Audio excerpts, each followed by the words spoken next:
Quelles sont les différences entre un manager et un leader? On en parle maintenant. Bonjour et bienvenue dans cette nouvelle brève. Il y a quelque temps, je vous avais fait une vidéo sur ce qu'est le leadership et où je vous avais proposé notamment ma propre définition du leadership. Et là, certains d'entre vous m'ont demandé si je pouvais aborder les différences qu'il existe entre un manager et un leader. Sincèrement, je vous avoue qu'au début, cette question m'a mis plutôt mal à l'aise et vous allez vite comprendre pourquoi. Mais après réflexion, je dois dire que finalement, vous aviez vraiment raison de la poser et je vous en remercie. Et je vous propose donc de regarder quelles sont, selon moi, les 7 plus grandes différences qu'il existe entre un manager et un leader. C'est parti. On y va, c'est parti. La différence numéro 1, c'est que les leaders ne sont pas obligatoirement des managers. Par contre, les managers, s'ils veulent devenir bons, eh bien, ils ont pour obligation de vouloir développer leur posture de leader. Et en fait, c'est ce point-là qui m'a rendu mal à l'aise, car dans une de mes toutes premières vidéos sur les 3 postures d'un management d'excellence, je vous disais que les 3 postures essentielles que doit apprendre à développer un bon manager sont celles de commandant, de leader et de coach. Et contrairement à certaines idées reçues, le leadership est une compétence qui s'apprend, un muscle qui se travaille. Tout le monde peut accroître son leadership. Maintenant, encore faut-il le vouloir, et surtout vouloir développer un leadership positif. Donc ce qui me gêne ici, c'est qu'un manager qui ne cherche pas à améliorer son leadership, eh bien il va rester bloqué dans une posture, disons, de commandant. Et il sera donc perçu comme souffrant du syndrome du petit chef, ou du contremaître, ou du petit caporal, vous l'appelez comme vous voulez. En bref, il n'aura de manager que le titre et les fonctions, mais par contre il n'en aura pas du tout la posture, et donc il ne sera pas perçu comme un bon manager. Par exemple, je garderai toujours en mémoire cette entreprise qui m'avait contacté, car toute une équipe s'était mise en grève, parce qu'elle ne voulait plus travailler avec son manager. Ce monsieur avait généré une situation qui était ingérable, une souffrance morale insupportable au sein de son équipe. Après avoir fait les différents entretiens, il s'est avéré que ce monsieur avait certes un titre de directeur, mais en fait, cela s'arrêtait là. Non seulement il n'avait pas su développer les vraies compétences d'un manager, mais pire encore, il n'en avait même pas envie. C'était un petit dictateur qui n'avait rien à faire là, et entre nous, il était seulement là car il était pistonné et protégé. Pas mal, chef. Chef, je suis le chef. Donc vous le voyez bien, la solution ici, c'était vite de le mettre à un autre poste où il n'aurait personne à gérer et trouver un nouveau manager pour cette équipe. Et là, on voit bien que le souci, c'est ce que l'on met derrière le mot manager. On peut y mettre simplement le titre ou on peut y mettre le savoir-faire et les compétences. Par exemple, est-ce qu'un maçon qui ne fait que des maisons biscornues en mauvais état et qui s'écroulent à moitié est un véritable maçon ou est-ce qu'il n'en a que le titre? Et c'est quoi cette porte au plafond? Ah ça, je sais pas. Donc, pour éviter tout quiproquo sur la suite de cette vidéo, ce que je vous propose, c'est de parler plutôt de différence entre un leader et un petit chef, c'est-à-dire le manager, qui n'a de manager que le titre, mais pas les compétences. Et de toute façon, c'est ma vidéo, donc je fais ce que je veux. Sans plus attendre, différence numéro 2, un petit chef a des objectifs, alors qu'un leader a une vision. Vous savez, il y a d'un côté des entreprises, par exemple, qui ont pour but de générer des profits. Et d'un autre côté, il y a des entreprises qui génèrent des profits parce qu'elles ont un but, une vision. Et bien en management, c'est la même chose. Le petit chef va transmettre des données, des deadlines, il va vous dire ce qu'il veut que vous fassiez ou obteniez comme résultat, alors que les leaders, eux, vont créer l'envie.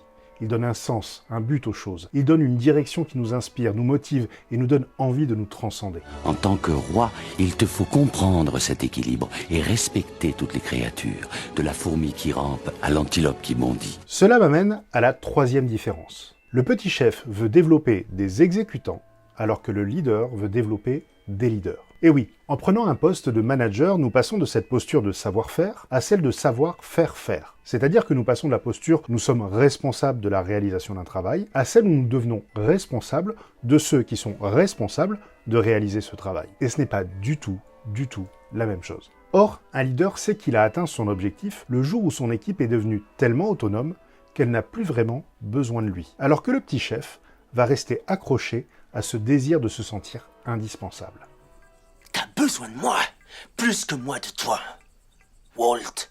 Et donc vient la différence numéro 4, le leader fait grandir la confiance en faisant confiance, alors que le petit chef contrôle. Alors oui, la confiance n'exclut pas le contrôle, et il est tout à fait normal de vérifier que tout fonctionne comme il faut. Sauf que tout est une question de dosage. En effet, les leaders savent que pour faire grandir leurs équipes en compétences et en autonomie, ils doivent les aider à développer leur confiance en eux. Or, cela commence par leur faire confiance en étant centrés sur la délégation, le feedback positif et constructif, et la valorisation de ce qui est bien fait pour les aider à devenir de plus en plus autonomes. Ils inspirent la prise de décision, la proactivité, ils inspirent ainsi à être force de proposition. Différence numéro 5, les leaders ne se prennent pas pour des leaders, alors que les petits chefs pensent qu'ils le sont. Et oui, on ne s'autoproclame pas leader, ce sont les autres qui reconnaissent en nous du leadership. Les vrais leaders font preuve d'humilité et d'empathie. Ils parlent avec leurs équipes et non à leurs équipes. Ils encouragent les prises de décision et ne cherchent pas à dominer, mais à accompagner. Différence numéro 6, les petits chefs cherchent la stabilité quand les leaders aiment le changement. En effet, les petits chefs respectent les règles à la lettre. Ils veulent à tout prix éviter les problèmes et ils cherchent à maintenir une certaine forme de confort. Alors attention, on peut se créer une certaine forme de confort en créant un rythme de croisière, même dans la croissance des résultats. Mais par contre, les leaders, eux, savent que ce sont les difficultés qui sont les plus grandes sources d'opportunités. Donc, ils vont au contact, ils vont défier les probabilités, ils donnent des challenges stimulants, car ils aiment tester et défier les limites des règles établies. Et oui, ils savent que, tout comme l'eau qui ruisselle, le jour où on commence à stagner, on se met à croupir. Je me suis renseignée sur Proust. Il n'est pas parti à 35 ans. C'est parce que ses parents sont morts qu'il est parti. Sinon, il y serait encore. Et enfin, la 7e différence, les petits chefs cherchent des coupables, alors que les leaders assument à la fois leurs responsabilités et celles de leurs équipes. Et oui, le petit chef, en cas de problème, va absolument chercher à se protéger, quitte à vous faire porter le chapeau, alors que le leader ira à la confrontation. Il donnera à son équipe la sensation d'être protégé par une muraille solide et rassurante, et que, en cas de problème, il les protégera et préférera assumer lui-même les conséquences plutôt que de lâcher son équipe. Je ne peux le porter pour vous, mais je peux vous porter vous. Venez! Donc voilà les amis, voici selon moi les 7 différences les plus importantes entre un leader et un petit chef. Et d'ailleurs, dites-moi en commentaire quelles sont pour vous les autres différences que vous voyez pour que l'on puisse inciter ensemble un maximum de managers à devenir de vrais leaders. Je vous dis à la semaine prochaine pour une nouvelle vidéo. À bientôt. Et n'oubliez pas, si vous voulez booster votre leadership, vous pouvez télécharger gratuitement mon e-book sur mon site internet. Le lien est dans le descriptif de la vidéo. Et pour vous abonner, vous cliquez à gauche. Et pour voir une autre vidéo, vous cliquez à droite. Allez, à bientôt.